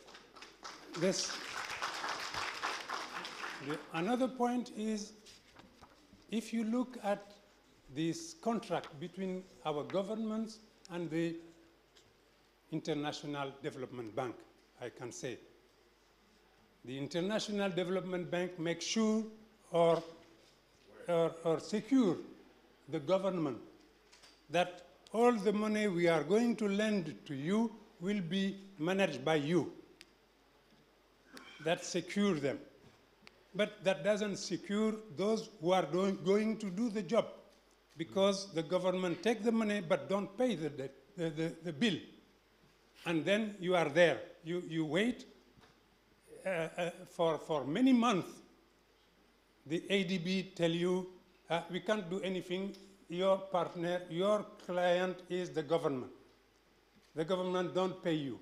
And you don't have any way to force them to pay you. If in the contract between the ADB and the government, there was a place where it is written that the ADB have an eye on the payment of the contractors, something could happen, something could help. But when you finish your report, you finish your study, you give it to the client, the representative of the client, the responsible of the project, and that guy put the report here and say, before I can send it, you have to give me something. Your money is already invested in this report. You have to wait. Until when? Until he is satisfied. And the ADB is not going to satisfy him. So you are going to give money to him. That is a support to corruption, because you cannot wait indefinitely. The bank is after you because you are in red in his list. So if you could there also do something to force the people to send you the report, because they need your non-objection, okay? Before they send it to you, they wait until you give them something. So you should ask for that to control this aspect of our work. And this is a small amount for the engineering project, but the contractor who put all his money in a building and have to wait until the chief of the project for the government accepts his time. This is something you have to solve. About the environment, the World Bank have financed a project on the beach of Senegal where the tide is rising. And that project is a generator made with coal. They finance it, the government realized it up to 85%. And then they decide to investigate the protest of the population saying this is not good for us. But it was too late. And they come to ask me, what do you think? I say, what do you can? The government will not accept to stop the project. It is 15% left. So you should think, as he said, long time before you finance it, you should look at this aspect. Thank you very much. No, thank you.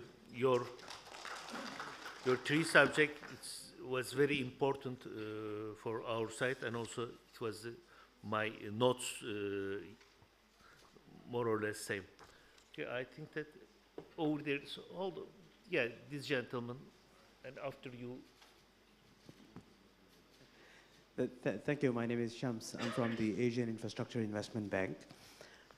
My question is with regard to the environmental issues that were raised by the last speaker, Mr. Ziani. I think it's also about these. You were talking about the environmental safeguards, but an equally important issue is also the social safeguards. And the gentleman here was talking about not just the Africa, but Africans. And infrastructure projects heavily impact local indigenous populations, local labor market, skilled workers, etc. So my question to all the stakeholders here, including the consultants, the contractors, And the IDB is that what are you doing collectively to protect Africans for their interests from the project harms that can really displace populations, that can displace their professions, that can really harm them in the long term and potentially affect their future generations as well. Thank you very much. Thanks a lot. And in the right side. Thank you. My name is Gerald. I head business development in Africa and all the island nations for my company, Water Treatment Company. For any project to start, we need a feasibility study. My question is there finance available to get a bankable DPR on the table from IDB? I think we asked to you. Is there any question or contribution? Right. My name is Aziz. I am from Bangladesh and also a member of the FCIC. It's not my question, it's just a statement about one of the greatest speakers was mentioning that before we take a project, we need to look at whether the project is totally viable and whether the investment is right and whether that is not affecting the environment, etc. Now, we have one experience, like in Africa, we recently did one short study in Malawi that is called Aquatic Weed Management Study. Very small study, short time.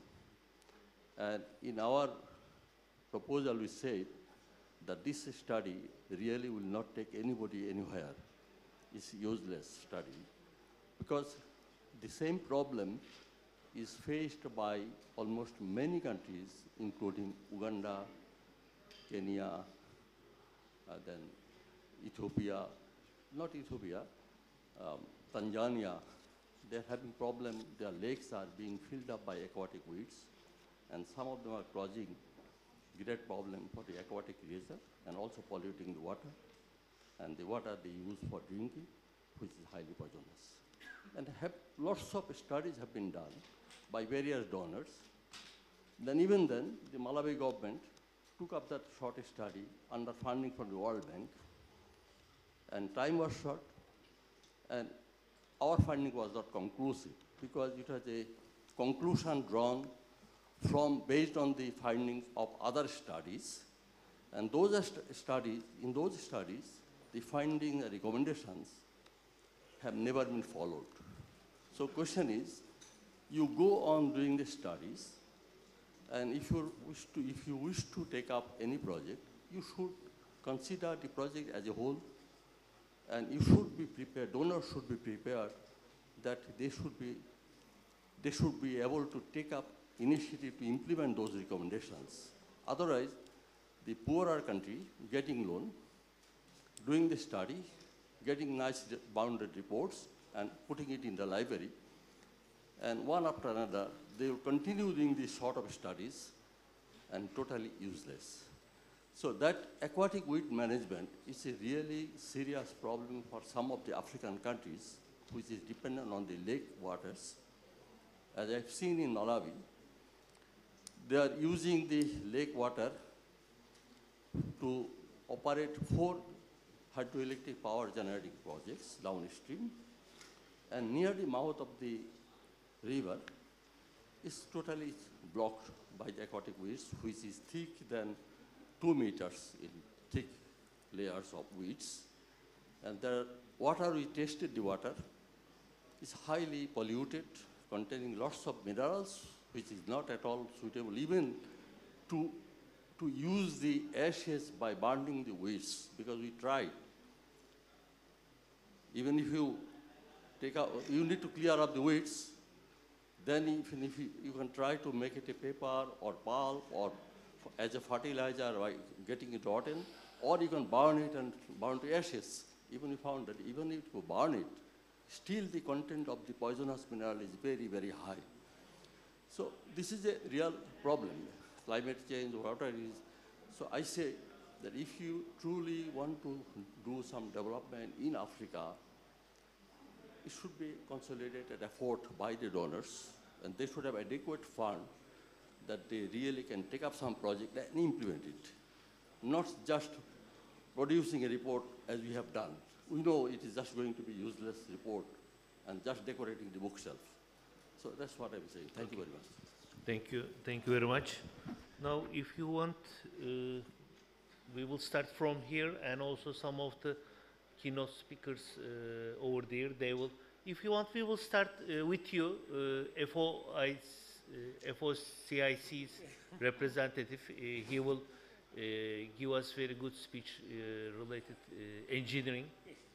Thank you very much, Mr. Chairman. And for answering question of Khalid, as I said in my presentation, that there are 16 factors affecting construction industry in Sudan. The last one was research and development. Actually, in all the least developed countries, the cost paid for research and development is zero. No country give an amount for developing and research, because research and development needs a longer time and needs a lot of huge of funds.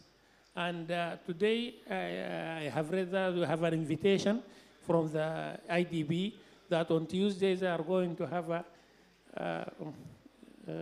research or innovation, something that we are going to attend that, and we are going to make use of it. We'll try to do that.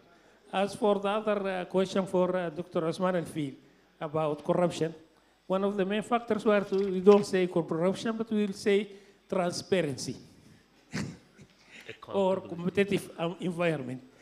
Both of them, the competitive environment and transparency, are most important factors in construction industry, and it is development. So unless this cannot be done with a fair competitive environment and transparency, we will never have a developed construction industry. Thank you. Thank you very much. We will start from left side again. If you want, you can summarize all of them. It will be nice. If you allow me, if you have a time, within the 5 minutes, you can. There are a lot of questions related financing system, etc. You can summarize all of them. No. If you want now or later, yes. Depend of you. Thank you. Osman Al-Fil, he left. He knows why he...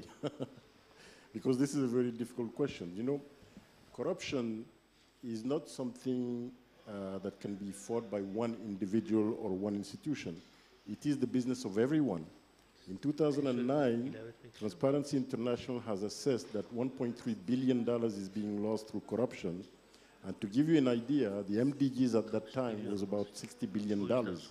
So yeah, I think this is something that we should do. And IDB is contributing to that, and that's why we have processes and so on. Now, concerning the ownership of the countries, you see, whenever we provide financing to the countries, the owners are the countries. So it's very difficult not to do with them, especially since we have the Paris Declaration, the Accra Agenda for Action, and Busan, who puts the countries or try to put the countries in the driving seat. So it's very difficult not to trust countries. What we have to do is to make sure that funds are there to develop their capacity, and also to make sure that when they make a decision, accountability will be there somehow. The last thing that I want to say is about the future of procurement. No matter how you put it, we need to be fit for purpose. You cannot do procurement for a $100,000 contract with a $100 million contract. So the focus is moving clearly to make more due diligence where there is something to be lost by the countries. But again, I have to stress it. You cannot overemphasize that countries are and must be in the driver's seat. But if they make a mistake, okay, it has to be a collective effort to make sure that the financing community will say it to them so that they can improve. Countries are sovereign, especially in the case of Islamic Development Bank, where all the stakeholders are borrowers, but also owners of the bank. Unlike AFDB, World Bank, Inter-American Development Bank, even Asian Development Bank, and so on. The last thing, and I'm sorry to come back, is that the environment is changing. You see, today we have new development bank that has been created, the BRICS, and what is happening is that last year they financed 1.4 billion. This year they will have 4 billion to finance, and from that point on, they will double their financing until they reach 50 billion, which is basically the World Bank. So it means that now you have serious competitors. You have the Bill and Melinda Gates Foundation, who is also there, only doing financing through grants. So the landscape is changing, basically. That's what I have to say. But for corruption, I think it's the business of everyone. It takes two to have corruption, the guy giving and the guy receiving. Both of them are accountable and should be held responsible, right? Both of them. Thank you very much. Now, this is our web page addresses. Please visit regularly our web page. We would like to give, we would like to put all presentation on our web page and some of the upcoming activities. But I would like to say a couple of words related to great discussion with you. Mainly, sometimes this type of the challenges and risks provide us very good opportunities as an engineer and consultants, companies, and some of the financial institutions. As Brother Isa mentioned that they allocated some of the funds. But in Africa case, this is some bullet topics. One of them, regulations and legal infrastructure. We are the engineers, but it will be create good opportunities for consulting and regulatory consulting activities. Nearly all countries needs change their regulations or updated regulations and to transfer the good applications in their countries. Also, capacity building, our colleagues mentioned that capacity building is very important. We cannot change everybody's and everything, but we can create capacity building in African countries. Capacity building is very important. As a FCIC, we are trying to establish and to organize different seminars or country meetings to create new capacity building activities in Africa or in other countries. Political risks, more or less, all of the world already, all countries have similar problems. Political risks, security, who's secure, nobody knows in US or Russia, in Turkey, in European countries, but we have, in Africa, we have the different type of the security problems. It can be handled or not, I don't know really. Also, public consultation, very important, but mainly in developing countries close to their eyes, mainly decision maker, related public consultation. In Senegal case, when the project completed 85%, they decided to change or stop all activities. It's meaning that 85% of the all finance directly in the garbage. That's the big problem for your country. All over the country is similar activities. On the other side, we don't care the safeguard issues in financing institutions requested all projects safeguard compliance. Why? Because economical, financial, environmental, and social risk assessment should be completed before start the project, during our engineering or our consulting activities. Also, project management issue, this is another critical subject. We are signing very good and very properly contract with the financial organization, but sometimes we have to look at the mirror. We cannot manage our projects properly. That's another reason. We have to ask our bankers, and I believe that they will be, they will have perhaps 100 or 1,000 this type of the case in their hand. Africa has a huge continental all over the world try to focus themselves this continental, and I believe that Africa is only African people. We are the foreign, we are trying to help to them, but we cannot change only, or Africa cannot change not only with us. African can change their life and their livelihoods. Thank you very much. This is my summary. I hope you enjoy. If you enjoy and IDB supported us, as I said, we can organize this type of the seminars or this type of the events when do you want in your country. Thank you very much, and thank you for your... No, this is she will answer individually because some of the banking issues should be addressed separately and directly. Thank you for your attention. And do you want to say something? Go ahead, please. Yeah, of course, yeah. This is the open discussion. Yes, I would like just to react on some commentaries made by our friends. I completely agree with Mohammed about PPP projects in Africa. We have been in Africa speaking about PPP projects for a long time and at all occasions, but there are very, very few PPP projects. But according to my experience, because I have been part of this reflection in Morocco, African countries need first to establish new regulations for PPP projects.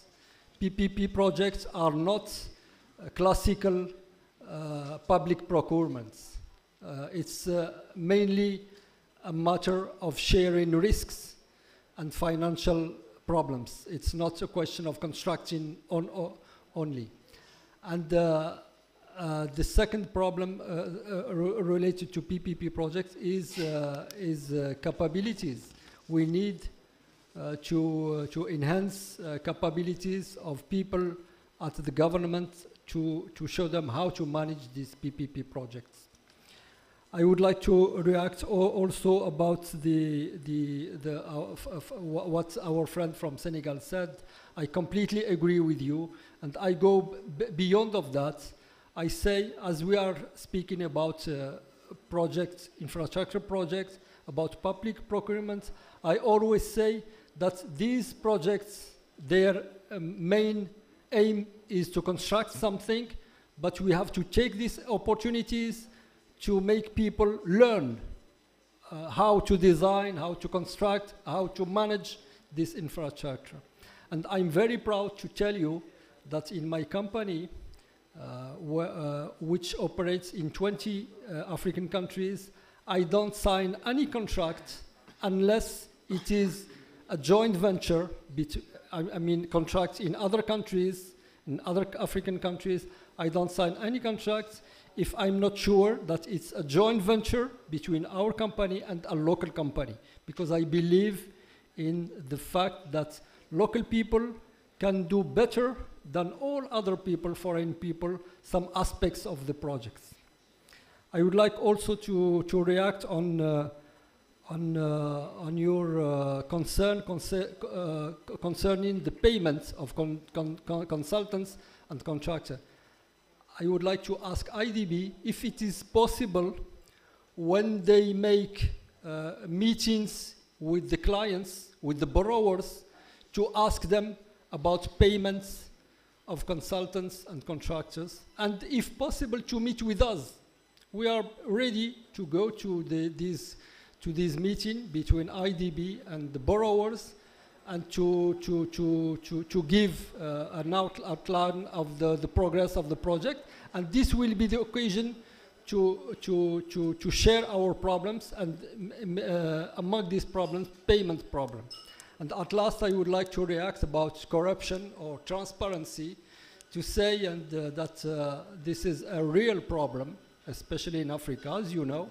But let's say that we are all responsible of that. We are all responsible of that, and that everyone, every company, every responsible has to, as we say in French, has to sweep in front of its door. And related to that, I would like to inform you that in FIDIC, we have now established what we call the IMS, Integrity Management System. This is a system like an ISO system, a quality system, that allows you as a CEO of a company to be sure that your collaborators, that your engineers, that your staff is not involved or is not attracted by this sort of bad behavior, meaning corruption. Thank you. Thank you. Mr. White, you want to answer one of the TA questions?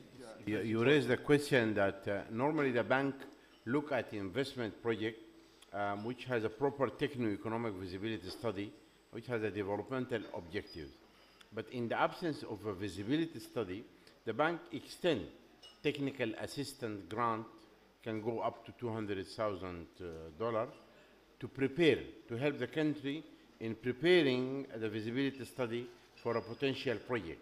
A case in point in our board now, we are approving a technical assistance for new member country, Guyana, to assist them in giving them a technical assistance which will lead into a project 1 year down the road. So bank finance both projects, and technical assistance can be for visibility study, for detailed engineering design, for various things. So we bank do finance that. Now, in terms of the financial management of the project, we do consider that, and it is part and parcel. But about the payment, one would appreciate that the payment is based on an actual contract, and based on this contract, then the payment is made, and based on the progress report prepared. So we don't have a problem. Just sometimes there is misunderstanding between the terms and conditions. Thank you. Thank you very much. Well, if you allow me, I would like to close this session and this seminar. Thank you for your participation. I believe that it was nice for everybody. Thank you very much.